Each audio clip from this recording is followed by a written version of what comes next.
මේතියට අපි රිච්චපු එපාර්ට්මන්ට් එකේ parking facility ඇත්තටම අඩුයි. මේක වෙනම පාකින් තියෙනවා මේ බේස්මන්ට් එකේ. ඉතින් මේ තියෙන ලස්සනට එපාර්ට්මන්ට් ඒරියා එක මම ඔයගොල්ලන්ට පෙන්නන්නම්.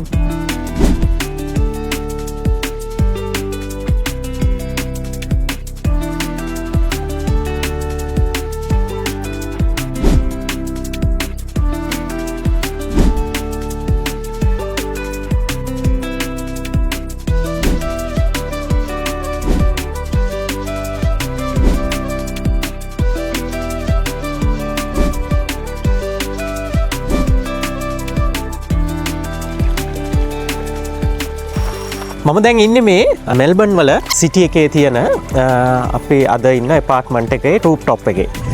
මේ සංචාරය ඇත්තටම වැදගත්කම අපේ ස්ටුඩන්ට්ස්ලාට එන්න ඉන්න ඕස්ට්‍රේලියන් එන්න ඉන්න ස්ටුඩන්ට්ස්ලාට මෙහෙට ඇවිල්ලා ඉන්න ස්ටුඩන්ට්ලාට පොඩි අපේ ඉන්ඩස්ට්‍රි පාර්ට්නර්ෂිප්ස් වගේක් සයින් අප් කරන්න තමයි අද මේ ටුවර් එකේ වැදගත්කම. ඉතින් අපි මීටින්ස් වගේක් තිබ්බා, හම්බ වුණා, යුනිවර්සිටි පාර්ට්නර්ෂිප්ස් වගේක් සයින් කරා. ඉතින් මට කියන්න ඕනේ මේ සිටි ලයිෆ් එක ගැන. මේ සිටි ලයිෆ් එකේ අද අපි අපාර්ට්මන්ට් එකක ඉන්නේ. ඒකේ රූෆ් টොප් එකේ තියෙන ෆැසිලිටිස් වගේක් තමයි මේ තිප්පේ ඔයගලන්ට පේන්නේ. يعني හොට් වෝටර් පූල් එකක් තියෙනවා. ඒ වගේම බාබකියු දාගන්න ස්පේස් එකක් තියෙනවා. මේක හරි ලස්සන තැනක්. මේ සිටි එක වටේම ඔයගලන්ට පේනවා ඇති. හරියම රිලැක්ස්, ඒ වගේම එන්ජොයි කරන්න පුළුවන් වටපිටාවක් තියෙනවා. ඉතින් මේ වගේ ගොඩක් සිටි එකේ වුණත් මෙල්බර්න් වල මේ වගේ තැන් ගොඩක් තියෙනවා. හැම ගොඩක් අපාර්ට්මන්ට් වල රූෆ් টොප් ඒගොල්ලෝ ඩිසයින් කරලා තියෙන මේ විදිහට. ඉතින් හරි ලස්සනයි.